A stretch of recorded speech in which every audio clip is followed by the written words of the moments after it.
Hello, I'm here with Dr. Roberts. Dr. Roberts, would you like to explain your connection with the furry community? Sure, yeah. So I'm a professor at the University of Waterloo in Ontario, Canada, and I'm one of the four co-founders of a group called For Science. We're also known as the International Anthropomorphic Research Project. And what we do is collect data on furries and other fandom communities, and then we try and make our data available to the public. So we have a website called forscience.com where people in the public can go and just see all the work that we've done over the last 14 years. So one of the things that we think that people need to know is what actually a furry is. So a furry is someone who has an interest in anthropomorphism, which is giving human characteristics to animals. And so like someone might go to Comic-Con and cosplay like their favorite Deadpool or Spider-Man or Superman character. Furries create their own character called a fursona, and it's usually imbued with positive attributes of the self and that they translate to everyday life. And can you tell us a little bit about the play or the parade that just went on right now today? Well, this is the public parade for Anthrocon. Lots of fursuiters involved, and I think it's fantastic that Pittsburgh has embraced Anthrocon the way that it has. Anthrocon is an amazing organization. I think last year they raised $42,000 for their animal charity of choice, and it's just really, they bring millions of dollars down to Pittsburgh every year, and I think it's really great that they're starting to bring the parade out to the public, so there's even more connection being made there. And can you tell us about how you got into this field? Well, I've been, for scientists we joke, but I'm a tenured professor, so our work, we have an established body of work that's peer-reviewed. And I was mostly just interested in the identity piece. So I'm an identity scholar by training, so I study how people transition into adulthood.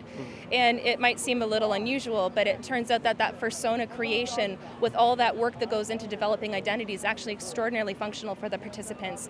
The other thing is that there's a lot of stigma and misunderstanding about the fandom, and so as a sociologist, with data in my back pocket and sort of understanding what the fandom is as an objective scientist, it then becomes prudent for me to engage in education to sort of correct the record.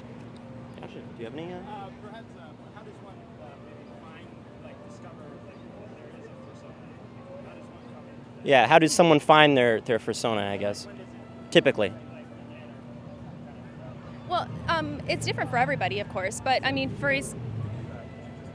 Oh, okay. How typically do you see that people find their persona or start becoming a furry?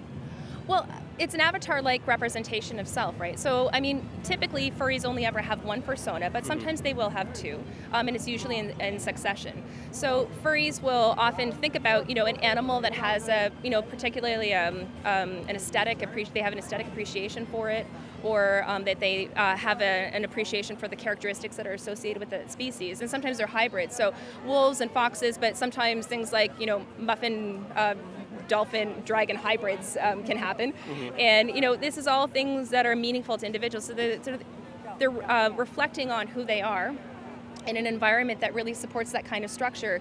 And it facilitates a growth of being a unique self within a larger fandom. So you have this nice balance of you have this nice balance of differentiation and integration of self, which is like theoretically awesome for identity formation.